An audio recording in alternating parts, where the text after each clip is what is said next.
everyone, and welcome to this episode of Writer's Infusion. I'm your host, Susan. I am here with Dave, Jen, Julie, and Ed. And we are here to critique a women's fiction excerpt titled As Long as We're Together by Rebecca Frazier. So thank you, Rebecca, for submitting. Rebecca's from Connecticut. The summary is a terminally ill man falls for a patient on the psychiatric ward where he works. And I will read the story. So here we go. Here we are, Donnie's saying as he pushed the wheelchair into room 52. Which bed would you like, Irene? You're first in, so you get dibs. Of course she didn't answer. He was just trying to make her feel safe. He'd been told his voice was soothing, not like Paul's sultry baritone, but gentle, comforting.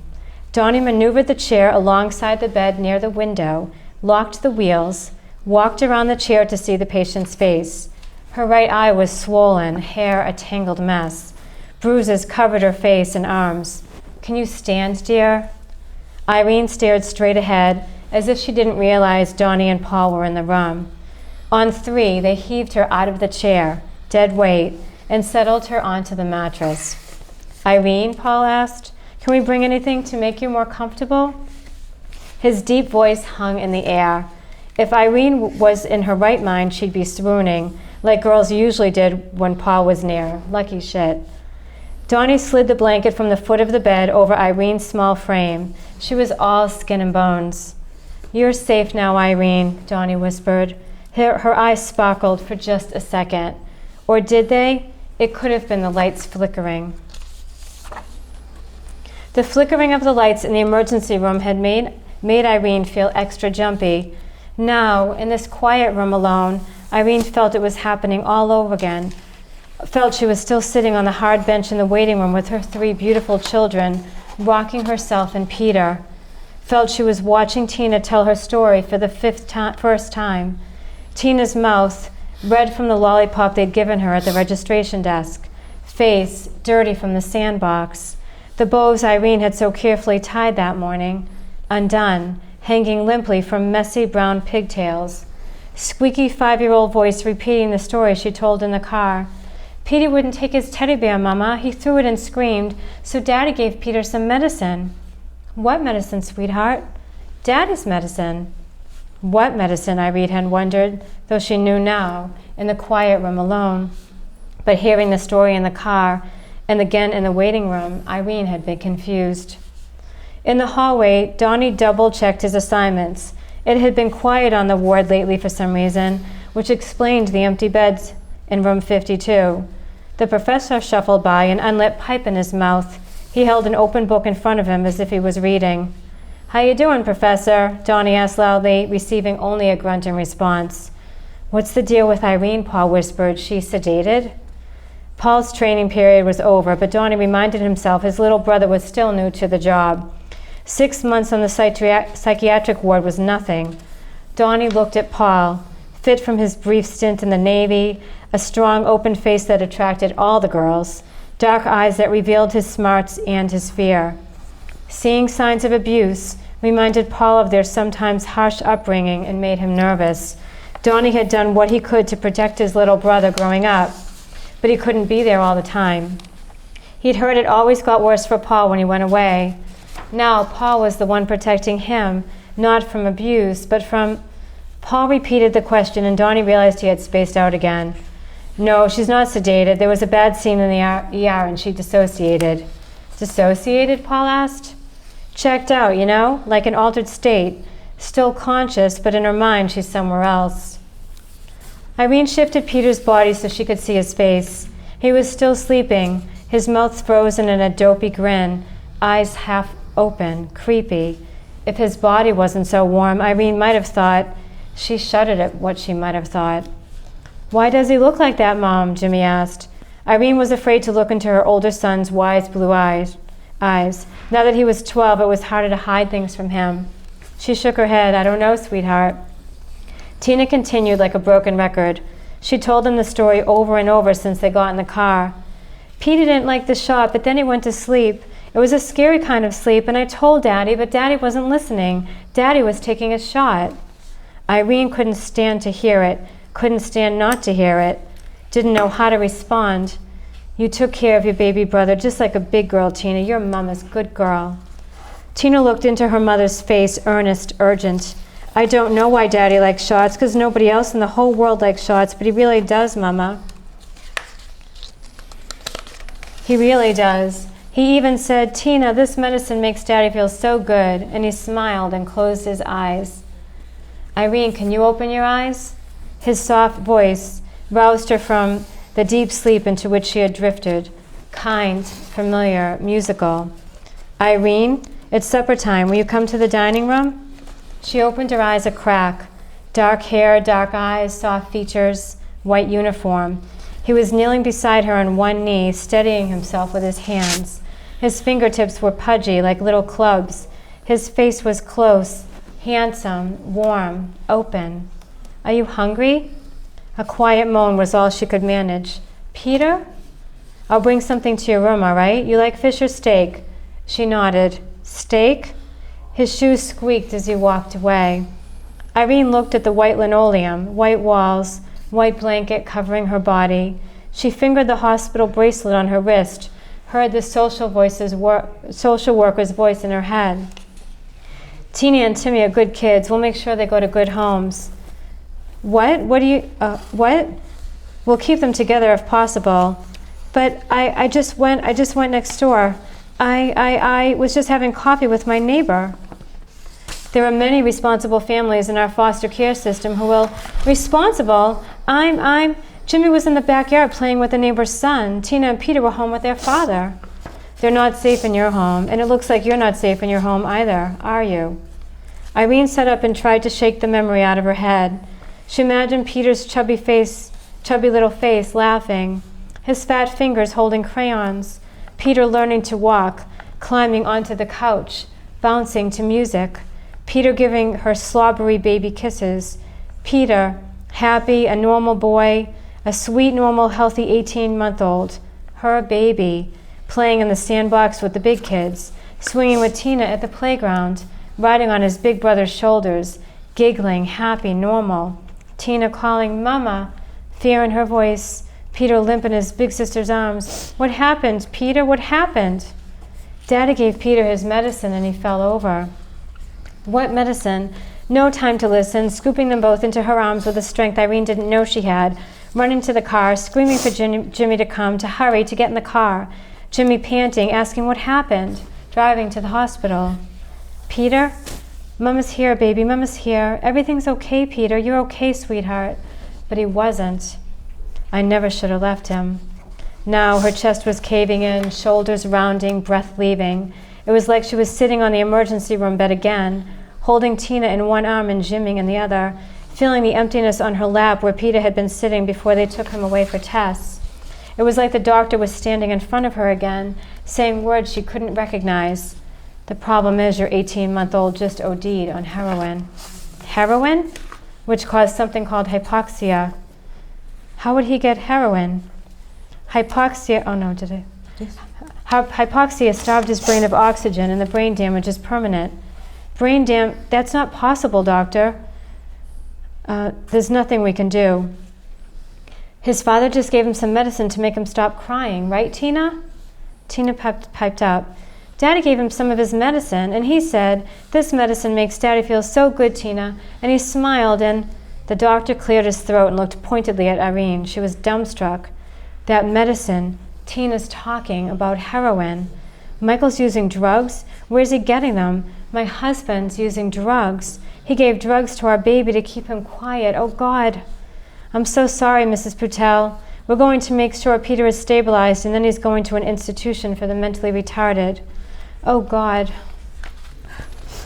Oh, God is right. Yeah, We're all parents right? here. This hits us right to the core. And I wonder, has Irene an inkling that Michael's using? Does she have any idea? Yeah, Wouldn't she know? sense something, that he's off, that he's out of it some of the time? That I don't know, that money is disappearing. I wondered that. And why are they taking the children away from her? I understand she's dissociated now, but I thought that might be temporary. I know the story takes place in a hospital and someone falls in love with the patient, so maybe she does stay long term.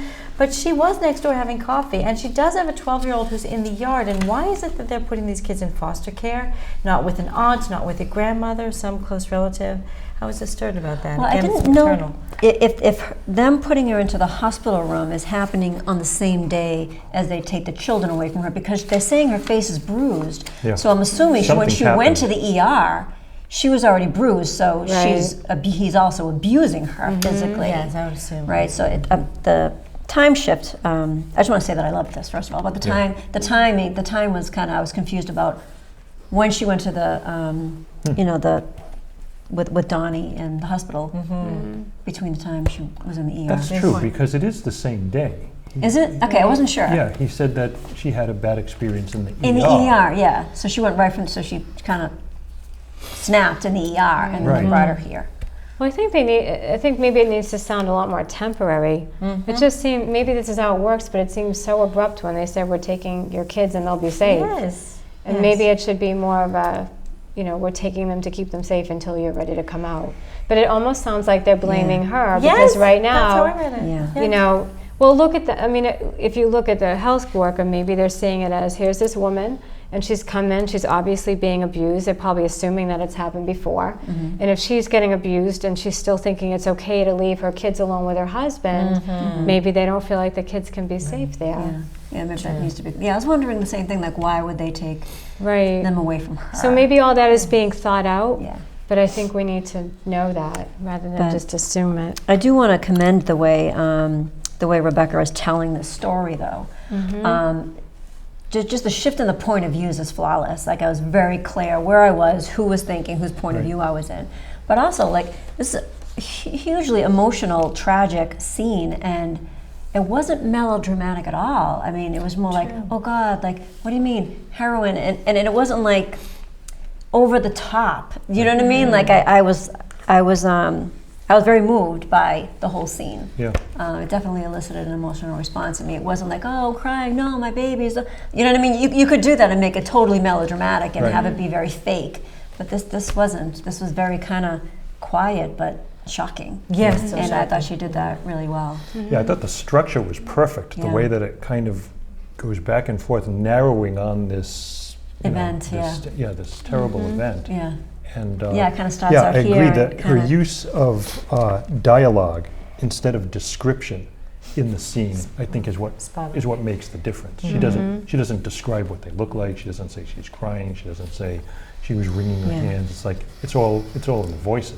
Yeah, because the way Tina, like the 5-year-old, is, Mommy, he gave him the medicine. Like, and she has no idea. Like, so innocent, and she's telling it so happily. He wouldn't give him the teddy bear. So Daddy likes the medicine. Yeah. Like, I can see that. Like, you know what I mean? Like, she has no. There was one thing that Tina said. The child's take. Nobody likes shots. Daddy likes shots. Who likes shots? Daddy says it makes him feel so good, and That was good. like she had, it was very authentic. There was only one thing that Tina said that I thought didn't sound like a 5-year-old on page 3, where, she's describing it, and she says, Petey didn't like the shot, but then he went to sleep. It was a scary kind of sleep. I didn't know that. That she would even know that. Yes. Yeah, 5. Right. Like that didn't sound like a 5-year-old, but otherwise everything else, like Tina, I thought was So now fantastically drawn. I think that she did a really good job with the whole story.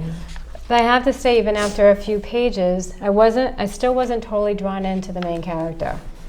I'm not sure. I almost felt like underlying, like when we're saying why are they taking the kids away from her. So I'm kind of seeing it from the point of view of she didn't know her husband was doing heroin. She left her kids next door. I just felt like she must have known something was going on, and she wasn't protecting her kids enough. And maybe she really didn't, but because that's going on in my head, I can't quite empathize with her. I don't feel that. I don't feel that yet. This did happen. Can I disagree with With everyone? me? Oh, sure. Yeah. What a surprise! Carry on. That's your job. Let's look at the summary of the story. Yes. The summary of the story is, a terminally ill man falls for a patient on the site. This is not the story. This is the horrible tragedy that put her there. But we're arguing about something that is very significant, but it's a minimal part of the book, or the good point. whatever. if this story were told in a linear fashion and we were able to follow, trace the tragedy until she's in the hospital and her kids are being taken away, I think it'd be far more powerful and much shorter. We'd understand her discomfort, her amazement. We'd watch her crash, which is really what we're looking at in the story. She goes from being mom of a couple of kids and a husband and a normal life to someone who's dissociative. She's separated herself from society. That's the story. And what we're talking about here is why she didn't see her husband taking drugs. It's terrible, but it goes on all the time. If we were to watch the kids in the backyard and see the creepola husband shooting the kid up, Yeah. Oh. now we have a story. That would how about that for an opening scene? The husband took the needle, and in order to shut the kid up, gave him a shot of heroin. We're both going to feel great in a minute, kid. And he nods off, and the kid dies or becomes terminally brain damaged. Then mom loses it. In 3 pages, we're in the ward, Throes of it. watching her now suffering. I don't care about Donnie. Is Donnie the guy who falls in love with her? I must think be. so. I don't know. Yeah, I don't. It must be done. But they were just like, take a couple of these and you'll feel better in the morning. Separating the mom is dissociated enough, and that's the writer's skill to bring out the fact that her kids are being taken away. How do we feel her pain? And if, oh, sorry. Go ahead. And then if you want to add to the way you're, changing the story a bit, then instead of the terminally ill man falling for the patient, she can be falling for him instead, and that just makes the tragedy even worse. Neither Donnie nor the other guy are terminally ill, right? we don't know yet. Yeah. Well, he trails off somewhere where he says, "Now, Paul, I that's protected right. Paul, Yeah, and now he's Paul's protecting protecting me." me from." But she never says what And it that's is. one thing that drove me crazy. Yeah. There were so many take us to the ledge and not jump off sentences. There were a couple of, Such as? for instance. Well, that was one. Here, Yeah. let That me was one, shuffle yeah. through the pages for a minute. Okay, Irene felt it. Don't say felt it. What is it that she felt? She goes on in depth in the following paragraph, but don't say it. That's a high school trick. Right. Okay. Now Paul was the one protecting him, not from abuse, but from Dash. Right. M dash. That's right. I don't know how to still don't know how to do That's that. right, I fixed it. So That's why, right. Why Because, not tell it if it's important enough? I will. Yeah. That's the place to put it. That's like a plot device. I don't like that. Just I- say I- it. I- It's not. okay. It's only creating aggravation. It's not creating Yeah, intrigue. yeah, Yeah. you're right. It doesn't draw you in. The other one, this is on page 4 of 7. If his body weren't so warm, Irene might have thought, ... She shuddered at what she might have thought. Right. It's not a clever device. What would she think? That he was dead. Yeah. He's dead. Yeah. Right. Yes. I assume Yeah. that. There- I can appreciate your enjoying the back and forthness of it, and it's a very difficult thing to do well because, frankly, I get lost. I'm so old school that I need linear. I got a little lost with it. This happens, and then this happens, and this leads to this, and now you're understanding the flow. You're in a river, and you're going along with the flow of the story, as opposed to this back and forth, and the repetition. How many times? I crossed off. Yeah, how many times did we hear the same episode that the author is terrified that the reader's not going to get? I got it the first time. Yes. Okay, I Right. don't need to hear it. I think 3 or 4 times. How the kid was shot with the kid passed out. We get it. We get it. There's an enormous tragedy there. Right. I get it. Just The tragedy is one thing. Her reaction to it is the story. That's the story, not the tragedy itself. And you're right, if it starts where you said it could start, then I would feel empathy for her right away. But it should- Right. I think it's a tricky thing I because disagree. Very. all right. Number one, I totally forgot the Summary.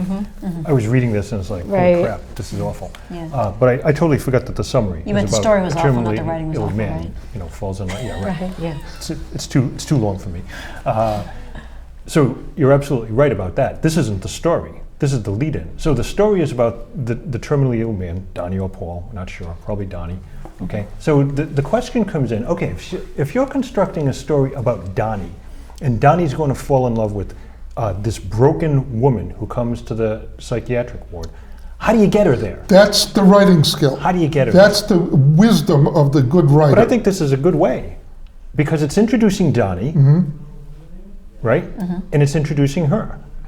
And In the first and paragraph. And in the first paragraph. Yes, and they that's end up right. in the same place. So I don't see this as a bad way to do it. Yeah, I liked it a lot. I even the repetition of Tina telling the story, I just felt like it was Irene's psychosis. I liked Yes. that. Do you know what I mean? I Like did I didn't like feel that. like it was Rebecca trying to, hey guys, remember, Daddy gave her the medicine. I didn't feel like it was the author trying to make sure the reader understand. I felt like it was wouldn't Irene's you do that? Wouldn't you psychosis. play this Go over it and over it and It's like over again. yes. hoping for Like I different didn't endings. see you know? it. I She- liked she that, May. Well, but I she mean, I may, but edited not in it the a same terms. All we're getting is a summary of what went on. If she thinks it one time, she talks to a doctor, a psychologist about it another time.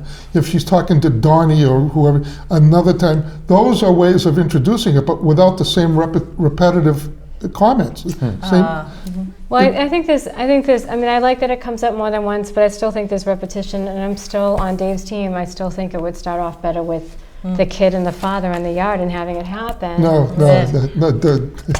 don't ever agree with me. But because I don't feel enough empathy for her, I feel like that would really do it for thought me. Well, think of the opening Pulled scene it with the off. I was dad in the very backyard emotional. with a needle. Oof, I can't. But right, I That- love would her that grab you? revelation. No. And then mom comes out and, That oh would. my God. I love But don't her you think- revelation that she's like, what do you mean medicine? Like, she's thinking it's like Tylenol. Right, You know what I right. mean? Like, her revelation that, wait a minute, what? yeah, but Wait, you it know, was I don't what? know. It If was a she It was what? Like, if she's her coming, revelation was, I don't thought, know. She's coming in fabulous. and she's been beat up, right? No, maybe that's the first time she's ever gotten beat up. I find it Probably very not. hard to She's believe. also very So slim. she's in a emaciated. situation. So whether or not she knows her husband's doing drugs, he's doing something. He's probably Yeah. been hitting her. So I feel like she hasn't been protecting her kids enough. I don't see Yeah. that. So when I get into this scene, I don't know what I think about her. That's just how I feel when I read this. And if it started off a little bit differently, then I'd feel more along If with I could her. get back to the repetition, she has an interesting device. For example, on page 1, where she ends with, or did they? It could have been the lights flickering, and then she has a set of symbols to segue the flickering of the lights, the emergency room. Right. So we flow from She one does scene connect. to another with Yeah. some sort Yeah, of transition yeah. Yeah. that's relative but not exact. Interesting. Speaking of related, I would like to see, or the reader ought to see, more of the fraternal relationship between Donnie and Paul. I need to have interaction between them, conversation to see how they care about each other, how close they are, that one cared for the other. It seems that it switched. And I don't know if that is the terminally ill man, one of those men, or someone else. And why is he spending the end of his life in a hospital caring for others? And how long does he have to live? I'm very we don't know, curious. yeah, I'm we very won't curious. any I of know, I'm that. just asking, throwing But it out. if we're talking about setting, I think we should know that Donnie and Paul are brothers right away. Yes. It would kind of change the dynamic for me. I don't know that at the beginning. And in the first couple of paragraphs, I don't know Paul was there until the third paragraph. And for Yes. some reason, Right. even that, I know it's just a tiny bit on the page, but it threw me off. Yes. Because he was talking as if he wasn't there, but he Yes. was there. So it's an easy fix. You know, I mean, if you look at my pages, I usually mark things up so much, and I think I had we like count on it. 6 comments on this. I Wow. think That's good, yeah. Wow. You know, liked she's it a just lot. so good at. Yeah. I had to reach to handling find language. anything. The one thing I would draw attention to for the viewers at home is sometimes in her if clauses, she's not using the subjunctive, which of course you want to do. Who doesn't? Yeah. That Things goes without like saying. if Irene. It's all the rage in If Paris. Irene was in her right Yes. mind, it should be if Irene were in her right mind. And then instead of she'd be swooning, she'd have been swooning. I mean, it's such a minor thing, but hey. No, but it's Do you think that proper language. Nice. Do you think that conversation with the doctor is exactly how it went down? Because I thought it was awful. Yeah, like they wouldn't- why would he go right to an like? I was wondering Yes. like why they wouldn't call him mentally retarded. That's right. No. Right. Yeah. And I thought that B, They wouldn't use that why term. wouldn't it Yeah. be like rehab? Like they're gonna try to rehabilitate this child somehow. It's not just like write him off. Just give up. I That also never thought- happens. And then, like, why aren't they giving her the option to take him home? But I mean, we realize later that the children are being taken away. But And the doctor says the problem is, I would It's a say, very harsh so sorry, segment. Mrs. It is Patel, very harsh. your son, your 18-month-old. But the problem is, sounds Maybe it would depend on the doctor. You would hope a doctor wouldn't be Distant. like that, but I've met all It kinds of depends on- doctors. I guess it Yeah, he had a depends. golf date, he had to get going. Now the title interested me, caught my eye. As long as we're together, I don't know who the we are, and I'm very Well, curious. it's Don't you tell probably me. Donnie and, It probably you know, is. and It probably is. Irene. Terminally But I ill. would think the family are close together. She and her kids are close together. I don't know. You know, I gotta say, I gotta give her Maybe. props Maybe it for, you know, for dealing with situations like this. Horrible. Yes. Oh, It's- I hope there's I nothing don't come personal. within a Yes. mile of Makes me something uncomfortable just to this think about it. real Yes. and this, you know, horrifying, which, you know, tragic. happens in real yeah, life. sure it does. You know, so, you know, props to her for even tackling But something like this. I don't know how she wouldn't know that her husband was, you know, on heroin. Right. It's I not know. like, you know, I I think don't he'd know. be in I'm just altered not, I mean, I don't know about heroin, but everything that I've seen on TV, like when you're high on heroin, you're high. It's not Right. like cocaine where you're just Yes. jumpy and up and awake and Right. people might just think you're hyper. Does he wear long sleeves to bed? I mean, Yeah, I know, like Right. the tracks, like She's, you know, she's how got a does she not 12-year-old. know? Even if she had her 12-year-old when she was 15, she's 27 now. So she's She's not a kid. Right, she's not a kid. Right, but and he's doing it right in front of the kids, so the kids wouldn't have said something to her Before by now that. about the Right. needles. Daddy's medicine. Daddy Yeah, that just seemed off, like that she wouldn't know. I think Right. maybe she maybe change it that she does know, but like, oh my God, like he gave it to the baby. Right. No You matter know what, I mean? that's a Yeah. shocker. Yeah. Right. Right. Regardless of whether she knew he was on drugs, the fact that he gave it to the baby is I think that would make it more realistic. unbelievable. Yeah. Yeah, you can still do that. It's still a yeah, shock. there's one of the rules is pacing, and we have bad news and then worse news and even worse news after that. There has to be something to break this constant negativity, or else for the reader, bad becomes the new normal. She's getting steak for dinner. That's hospital steak. Don't you wonder where it comes from? Yeah. With Jello. By the way, we have 2 minutes. Excellent. Oh, Okay. I'm done. Well, how would you? how would you I lighten it? love this. What? How would you lighten it? Would you have I, levity? it's not my story. Okay. What she's got, Yes. what she threw at us was dad's a drug addict. The kid's now damaged beyond control. She's in a mental institution with little hope of quick recovery. She's going to fall in love with a guy who's terminally ill. Oh my God. Give me That's a rare big sunshine. Oh Yeah. my God. Well, I no. don't know if you're saying lighten it up, but give the reader a little bit of a breather. I need right? some You help need a here. sequel Right. to just kind Suicide of watch. Well, it's just like let in the a reader thriller. kind of take Let her a enjoy the Right. steak. take you a know. yes, breath. Well, it's like that in a thriller too. You can't be running 24/7. Exactly. There has to be There a, has to a be breather. Yeah, it's pacing, and Right. I'm sure she'd see that later on, or maybe we'd see it later on in the story. Right. Given 7 pages, we're not getting a big bite of this. Yeah. So, I definitely would have kept reading. I would have kept reading. Yes. And Maybe. I liked the way she chose to tell it. I did mark it up though. I made. Yeah, I mean, we can always find notes. something. Yeah. I can, you know. So- But I was reaching. I really, I thought it was very compelling. okay. Okay. After we shut down, I have a question. Okay, so I should end the Off show camera. first. Off camera. I Sorry, have a we're not going question. to tell. Dot, dot. All It's a right. really bad plot device to do that, by the way, but we're going to keep you hanging. I wonder their ages. I need to know their ages. Yeah. Donnie tell and us. Paul, That was a comment Irene, I he made. calls her Oh, dear. yeah. Is he Adults. older than The she? adults, right. The adults. I want their ages. Adults. Yes. Okay. Yes. Okay, on that note, Rebecca, thank you so much for submitting. We Yes. enjoyed your story. We hope Lots our to talk comments about, helped. yeah. That's right. Absolutely. Really, lots to talk about. And thank you, everyone else, for joining us on this episode of Writers Infusion. We will see you next time. Keep writing.